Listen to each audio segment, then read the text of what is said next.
নমস্কার বন্ধুরা, রাজু মিঠু ব্লগে স্বাগত জানিয়ে তোমাদের কাছে নতুন একটা ভিডিও নিয়ে আমি আবার চলে এসেছি। তো আজকে দেখো আমি একটা যে রান্নার ভিডিও নিয়ে এসেছি সেটাই হচ্ছে পটল দিয়ে রুই মাছের ঝোল। পটল এই নতুন নতুন উঠেছে আর নতুন নতুন জিনিস খেতে সকলেরই খুবই ভালো লাগে।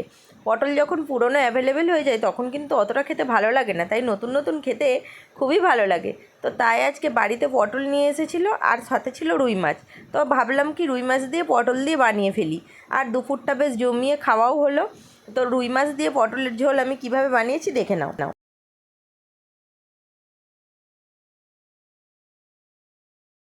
প্রথমে আমি মাছগুলোকে নুন আর হলুদ মাখিয়ে রেখে দিয়েছি, আর এদিকে একটা কড়াই বসিয়ে নিয়েছি। কড়াটা গরম হয়ে গেলে তাতে কিছুটা পরিমাণে সরিষার তেল দিয়ে দিলাম। তো তেলটা আমার গরম হয়ে গেলে এক এক করে আমি মাছগুলো দিয়ে দেব। এক এক করে প্রতিটা রুই মাছের পিসকে আমি দিয়ে দেবো। আর এখানে বন্ধুরা আমার একটা বাটা মাছের পিসও ছিল, গোটা বাটা মাছ ছিল। তো রুই মাছ একজন খায় না, তাই বাটা মাছটা নেওয়া হয়েছে। তো যাই হোক, তো মাছগুলো আমি খুব ভালো করে ভেজে নেব উল্টে পাল্টে। তো মাছগুলো উল্টো পাল্টে আমার ভেজে নেওয়ার পরে দেখো বেশ লাল লাল করে সুন্দর করে মাছগুলো আমি ভেজে নিচ্ছি।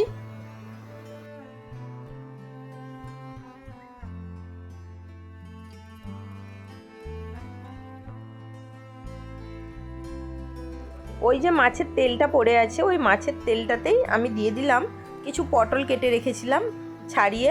তো সেই পটলগুলো আমি দিয়ে দিলাম।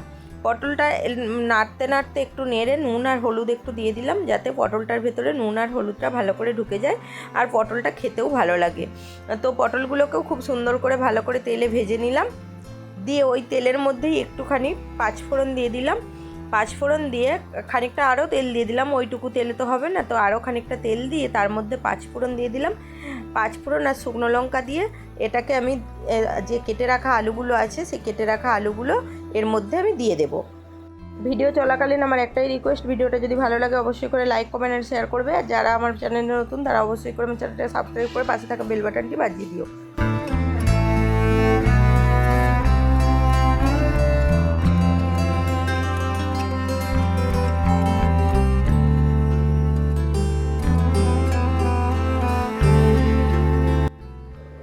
কেটে রাখা আলুগুলো দিয়ে ভালো করে উল্টে পাল্টে ভালো করে এটাকেও আমি ভেজে নিলাম। এমনভাবেই ভেজে নেব। দেখো এদিকে মাছ আর পটলগুলো আমি তুলে রেখেছি, সেটাই দেখিয়ে দিলাম। এমনভাবে আলুগুলো ভেজে নেব, একটু নুনও দিয়ে দিয়েছি। তো এমনভাবে এটাকে ভেজে নেব যেন প্রায় সিদ্ধ হয়ে যায়। তো দেখতেই পাচ্ছ বেশ লাল লাল করে ভাজা হয়ে গেছে। তারপরে আমি এটার মধ্যেই আলুটা আমি তুলে রাখবো না, এটার মধ্যেই আমি কুচিয়ে রাখা একটা গোটা পেঁয়াজ দিয়ে দিলাম। তো এটা তোমরা চাইলে আলুটা তুলে রেখে মশলাটা কষতে পারো। তো আমি এটা আলুটা তুলে রেখে কষছি না, একসাথেই করব, খুব সহজে খুব তাড়াতাড়ি হয়ে যাবে। তো আমার পেঁয়াজটা দেওয়ার পরে একটু ভাজা ভাজা হয়ে গেলে পেঁয়াজটা আমি এখানে দিয়ে দিলাম 1 চামচ রসুন বাটা। তো রসুন বাটাটা দিয়েও ভালো করে একটু ভাজা ভাজা করে নেব, রসুনের গন্ধটা চলে যাবে, কাঁচা গন্ধটা।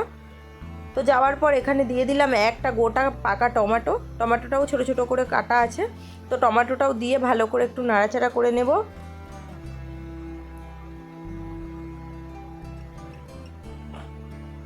তারপর দিয়ে দিলাম 1 চামচ আদা বাটা। 1 চামচ আদা বাটা দিয়ে এটাকে ভালো করে ঘেঁটে নেব।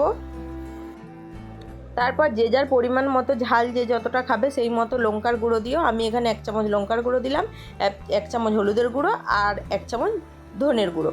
আমি প্রায় সব রান্নাতে একটু হলুদ ধনের গুঁড়ো দিয়ে থাকি, তোমরা চাইলে দিতেও পারো নাও পারো। তো ধনের গুঁড়ো দিয়ে যেহেতু মশলাগুলো শুকনো আমি একটু জল দিয়ে দিলাম, দিয়ে ভালো করে মশলাটা কষিয়ে নেবো এর মধ্যেই।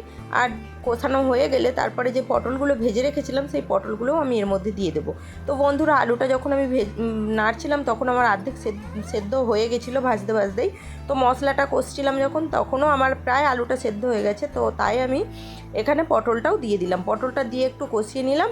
পটলটা দিয়ে একটু কষিয়ে নিয়ে ভালো করে কষিয়ে নিয়ে তারপর এর মধ্যে একটু জল দিয়ে দেবো। তো তোমরা গরম জল দিও, গরম জল অবশ্যই খাবারে দিলে তার স্বাদ টেস্ট দ্বিগুণ বেড়ে যায়, ঠান্ডা জল দিলে তার স্বাদ অনেকটা কমে যায়। তো এখানে আমি গরম জল খানিকটা দিয়ে দিলাম। তো অল্প একটু নুনও দিয়ে দিলাম, নুনটা দিলাম। তো প্রথমে যে নুনটা দিয়েছিলাম কতটা কি নুন হবে বুঝতে পারিনি, তাও একটু আমি নুনটা দিয়ে দিলাম। দিয়ে আমি তারপরে জলটা দিচ্ছি, দেখতেই পাচ্ছ। তো খুব বেশি পরিমাণে জল দেবো না, যেহেতু পটলের ঝোল হবে তারই মধ্যে একটু জলটা আমাকে দিতে হবে। তো জলটা দিয়ে এখানে দেখো জলটা দেওয়ার পরে যখন আমার জলটা পুরো ফুটে উঠেছে তখন আমি মাছগুলো সব ঢেলে দিলাম। মাছগুলো দিয়ে বেশ কিছুক্ষণ আমি এটাকে ফুটিয়ে নেব। ফুটিয়ে নিয়ে তারপরে এটাকে আমি নামিয়ে নেব। দেখো বন্ধুরা, বেশিক্ষণ খুব ফোটানোর দরকার নেই, বেশ 5 মিনিট ফুটে গেলেই চলবে। তো এখানে দেখো ফুটে গেছে আর আমি এটাকে নামিয়েও নিলাম। তো চলো বন্ধুরা, ভিডিওটা এখানেই শেষ করে দিচ্ছি। টাটা, বাই বাই, আবার আসবো নতুন একটা ভিডিও।